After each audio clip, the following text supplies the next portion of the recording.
besoin de toi, maître. Heureuse est la mère qui t'a porté et allaitée. Heureux plutôt ceux qui écoutent la parole de Dieu et qui l'observent.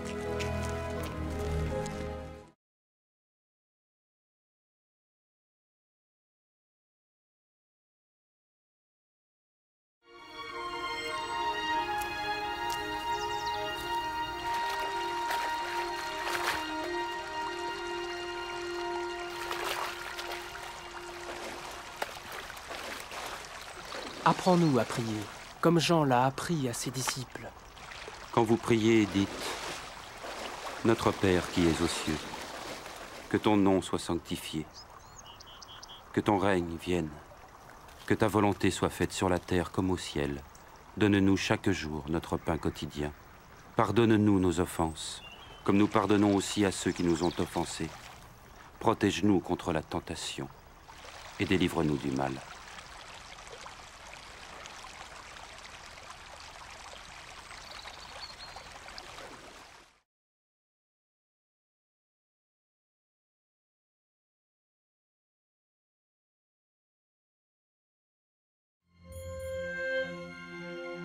Dans les Saintes Écritures, Dieu déclare que le Messie viendrait pour être le sauveur du monde.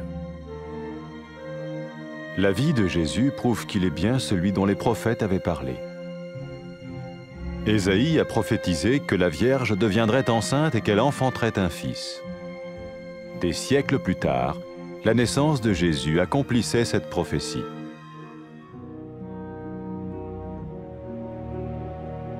Les Saintes Écritures déclaraient que le saint à naître serait appelé le Fils de Dieu. Cela signifiait que Jésus serait le Fils de Dieu au sens spirituel et non au sens physique. Nous le voyons par sa manière de vivre. Il a guéri des malades, il a pardonné leurs péchés, les a ramenés à Dieu et leur a promis une place dans le royaume éternel de Dieu. Il s'est offert lui-même en sacrifice pour le péché à leur place. Puis il est revenu à la vie, victorieux sur la mort selon le plan de Dieu. Jésus a dit « Personne ne me prend la vie, mais je la donne de ma propre volonté. » La vie de Jésus n'a pas seulement accompli les écrits des prophètes, mais elle a aussi confirmé la vérité de la sainte parole de Dieu. Les prophètes avaient écrit « Ta parole, ô mon Dieu, est parfaite, elle dure à toujours. »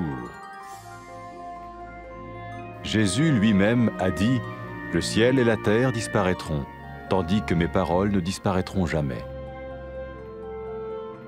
Jésus est venu pour nous donner la vie dans toute sa plénitude. Et quand l'homme a désobéi à Dieu dans le jardin d'Éden, il a choisi sa propre voie et ses actions l'ont séparé du Créateur.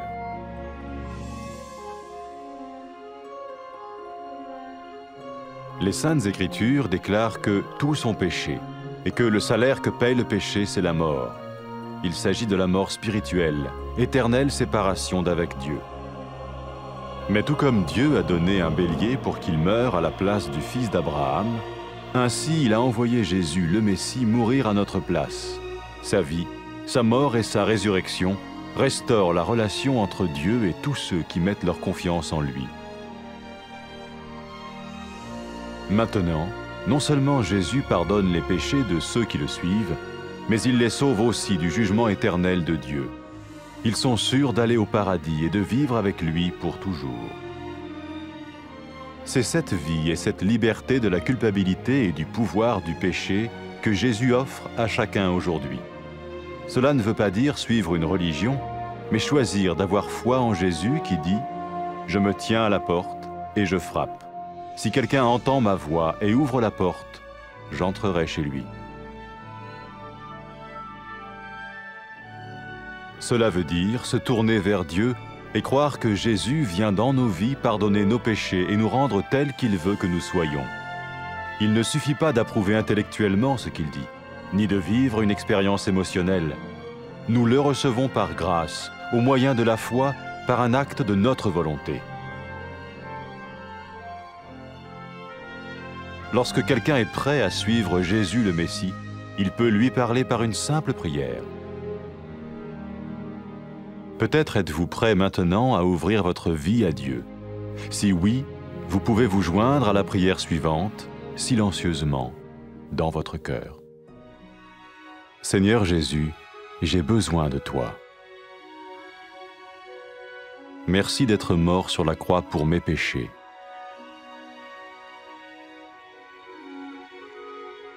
Je confesse mes péchés et je m'en repens.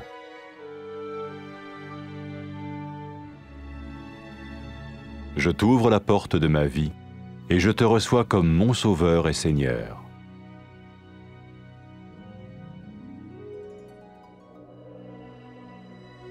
Merci de me pardonner mes péchés et de me donner la vie éternelle.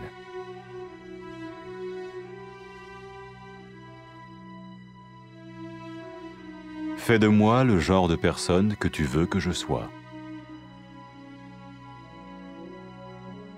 Maintenant que je deviens l'un de ceux qui te suivent. Amen.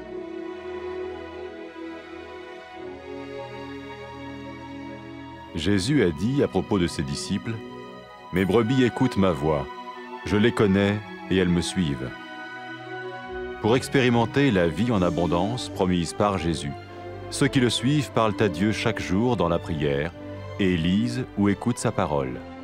Ils parlent de lui à d'autres personnes et rencontrent régulièrement ceux qui l'aiment et le suivent. N'oubliez pas sa merveilleuse promesse. Tout pouvoir m'a été donné dans le ciel et sur la terre. Et sachez-le, je vais être avec vous tous les jours, jusqu'à la fin du monde.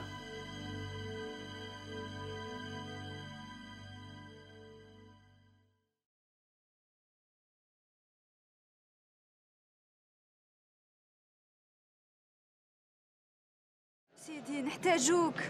ساعد اليمات اللي ولداتك ورضعاتك. بارك الله في الناس اللي يسمعوا كلام الله ويطيعوه.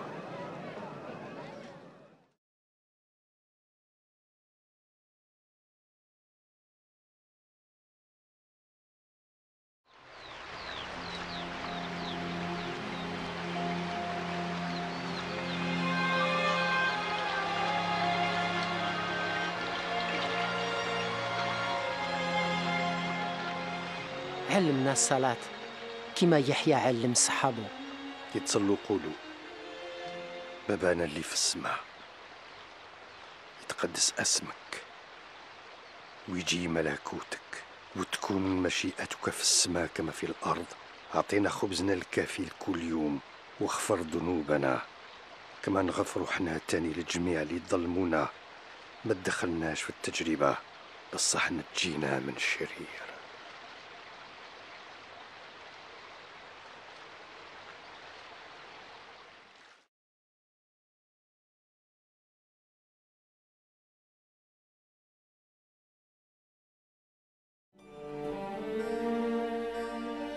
في الكتاب المقدس الله حاب اللي سيدنا عيسى رايح يجي باش يسلك الناس اللي في الدنيا.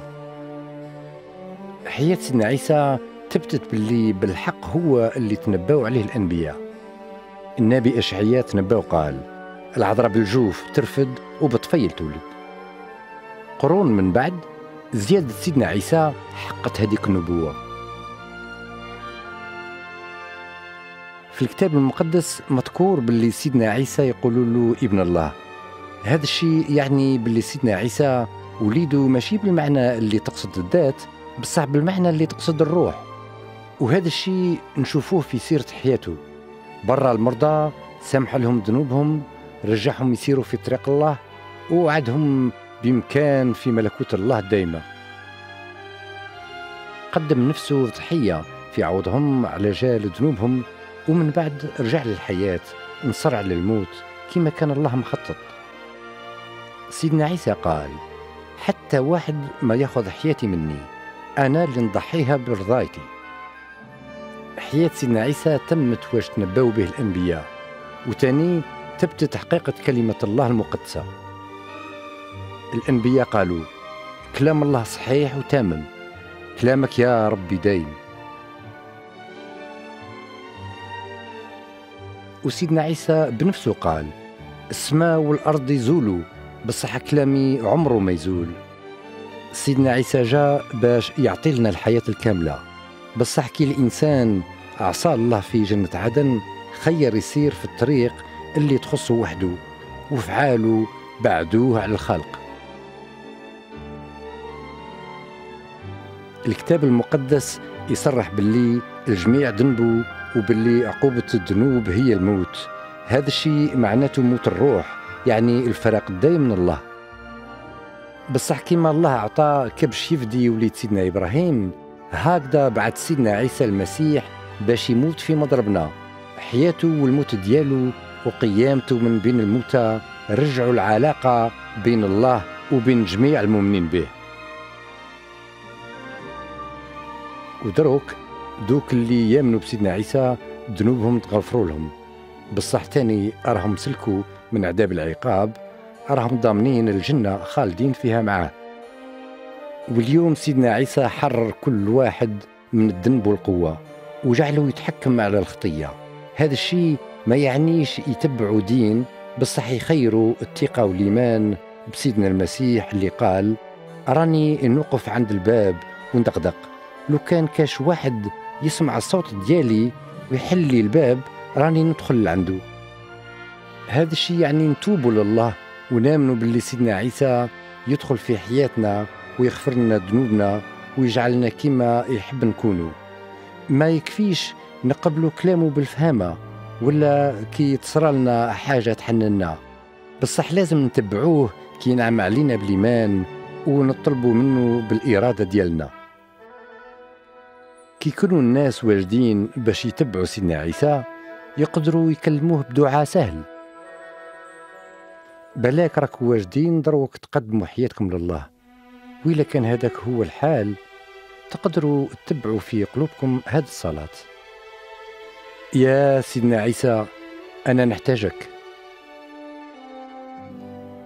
نشكرك على خاطر مت على الصليب على جال ذنوبي.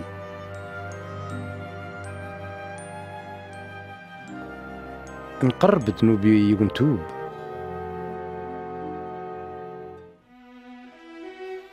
نفتح لك باب حياتي ونستقبلك كي المنجي ديالي وسيدي.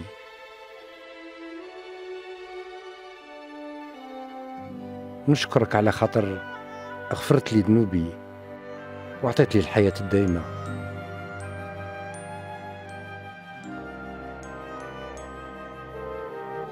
اجعلني كما انت تحبني نكون.